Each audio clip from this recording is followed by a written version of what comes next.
Good morning. Today I'm going to be making one of our favorite things that we make with tomatoes, and it's tomato soup. A couple of years ago, James and I were looking for a really simple and all-natural tomato soup recipe. I tried a bunch of them that I didn't like until I came across this delicious Amish recipe. It's so good. It's all natural. It's made with fresh ingredients from your garden, and it's really easy to do. So today I'm going to show you how we make it and how to can it.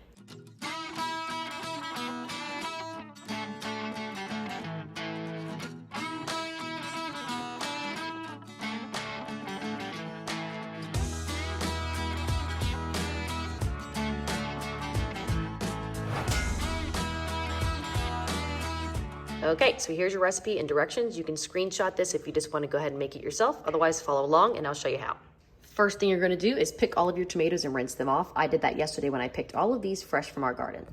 And honestly, for this recipe, you can use any kind of tomato. I just use whatever tomatoes I have available in the garden the day that I make it. So for the cherry tomatoes, the only thing you have to do to get these ready is take off the little stem. That's it. You don't need to cut anything out on those. Those are ready. Now for your baked tomatoes, you of course want to take off the stem as well.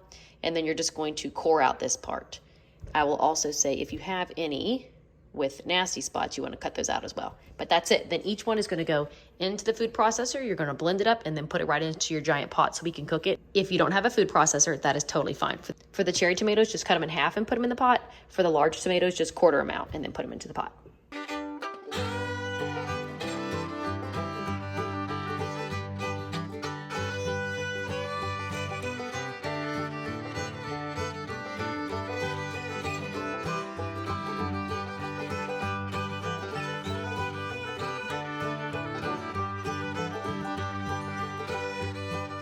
Okay, so I ended up getting 16 cups of pureed tomatoes, which is 4 times the recipe, because the original recipe calls for 4 cups of chopped tomatoes. So we're gonna make 4 times this recipe today in this big batch. Now we're just going to go ahead and get our chicken stock and our onions chopped up and our garlic and add it to this pot and bring it to a boil. Now, just a little tip, if you leave a little bit of the tomatoes still in your food processor, you can throw the onions in there and puree it up real easily, and then the onions don't stick and you don't have to scoop them out with a spoon. They'll just pour out because it gets added to the liquid. So we're gonna add the onion to this, puree it, put it in there, and then add our garlic and our chicken stock.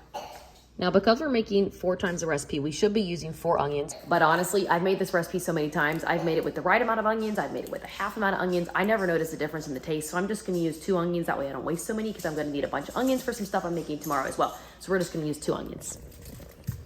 The good thing about soup is you can pretty much add anything you want into it, take anything out. It doesn't really matter. So this is one of those recipes where you can kind of just make it up as you go.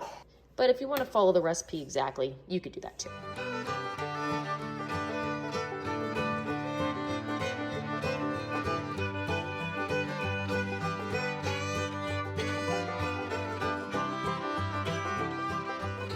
Now we got it all in there.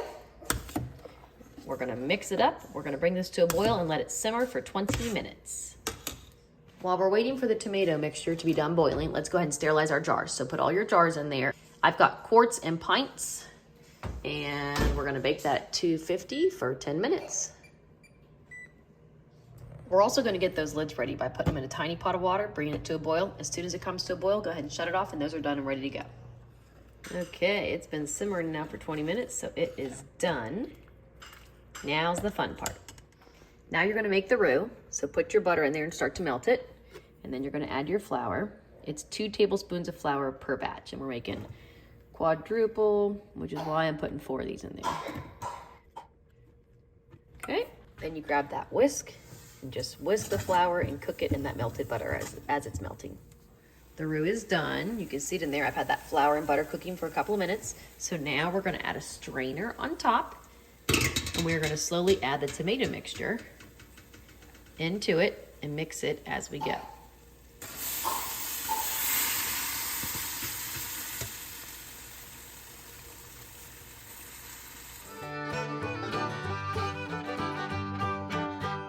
I've added a couple scoops already, and you can see how thick it is with the roux mixed with the couple scoops of tomato mixture, which is really just tomato juice. So let's just keep doing it and it'll make our soup.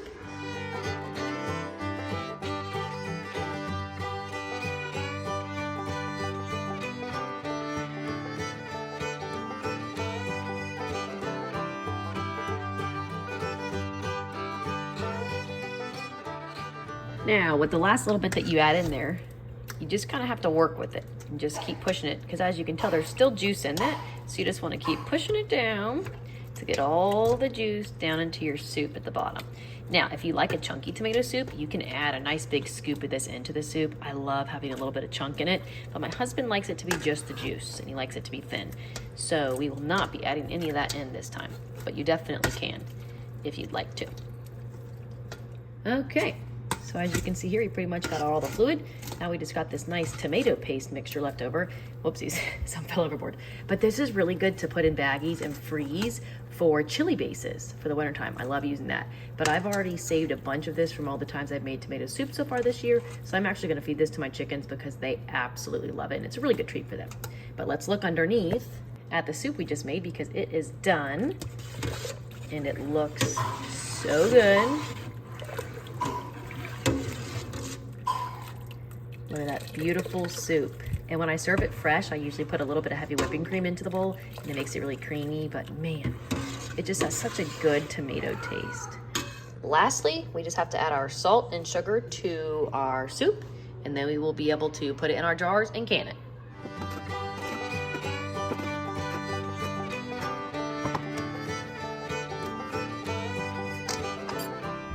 Okay, we'll mix that in and then we'll fill our jars. Of course, I have to try it really quick.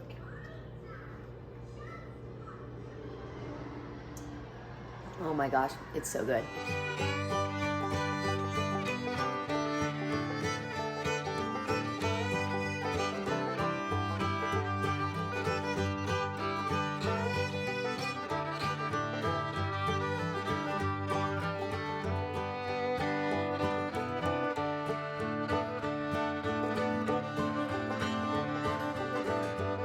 Look at that, I got 8 pint-sized jars and 1 quart-sized jar out of a quadruple batch of the recipe, and it left me over a giant bowl for us to eat fresh. Now I'm just going to get the corner of this rag wet with some vinegar, and we're gonna wipe it along the top of all the jars to make sure they're clean and we get a really good seal. Then we'll put the lids on, the bands, and we'll put it in our pressure cooker.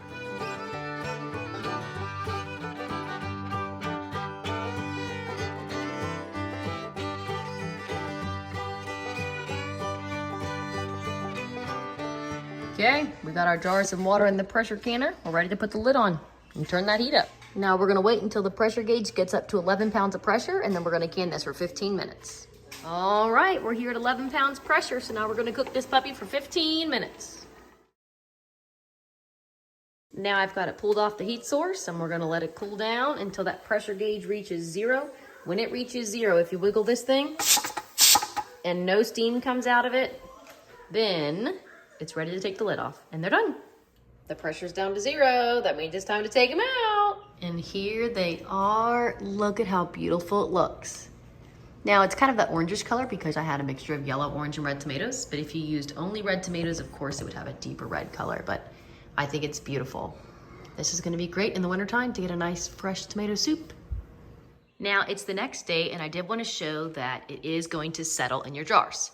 See how it has started to separate? That is completely normal. If you see this, no need to freak out. That's what it should look like. It's just settling.